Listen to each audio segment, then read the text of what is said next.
so I understand we're ending with a bang. Yes, it's time to cue the explosions with a return to what is bomb-proof. We've tested this in the past, and fans didn't say we got any specific test wrong. Instead, they have a brand new twist on this, which I love. They claim that the best protection against a bomb is another bomb. Specifically, that if two explosions that are identical in size go off simultaneously, their shock waves will cancel out where they meet. And if you're standing in that location, you'll be totally fine. Now, soon enough in this episode, you are going to get to see some absolutely gorgeous high-speed shots of the blast pressure waves from an explosion moving outwards across this beautiful lake. But until then, let me use these stones to tell you what we're going to see. The first explosion will be a single 5-pound blast, and we'll get to see the blast pressure wave move out from that like this. And our pressure transducers will be reading the intensity of that pressure front as it moves away from the epicenter of the explosion. Once we have that data in hand, it will be time to do two simultaneous explosions, symbolized by these two rocks. Now watch as their ripples move towards each other and then collide. It's that collision of the two blast pressure waves that we are going to be looking at the data. If this myth is true, we should see a significant drop in the intensity of those pressure fronts when they meet. So first up, I'm making an 8-foot by 1-foot platform that will float on the surface of the lake. Then I'm going to drill 7 holes at 1-foot intervals across the length of the platform.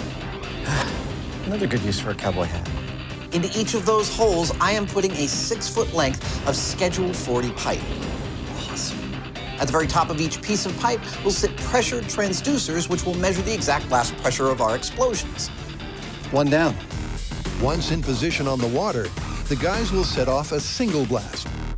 The rig's 7 PCB transducers will then record baseline pressure readings as the blast wave passes by.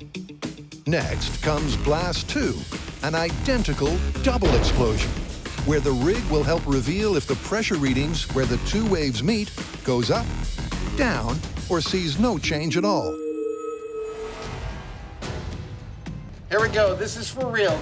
Control explosion, 5 pounds, in 3, 2, 1. Whoa!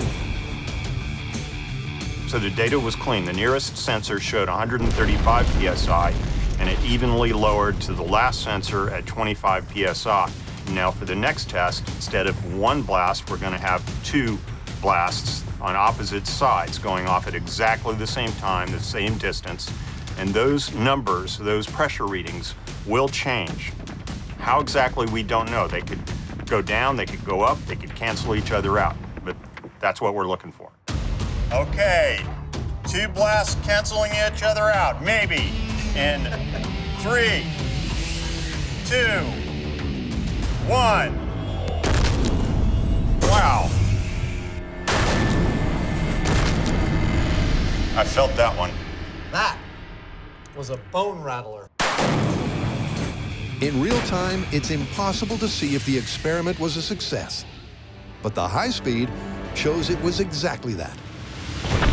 It's a perfectly simultaneous explosion. It's exactly what we were looking at. All right, Mr. Heinemann, we have actual data from that last blast, and it's beautiful. Do you want to hear it? Yes. Okay, so if you remember, right, we had 7 sensors to catch the intersection between the 2 pressure waves. Remember, for the first test, number 4 read 50 psi. Okay. Second test, you will not believe its reading. Is it double? 100 psi. Yes, I was right. Isn't that awesome? Yeah. It's totally the opposite of canceling each other out. It doubled the power.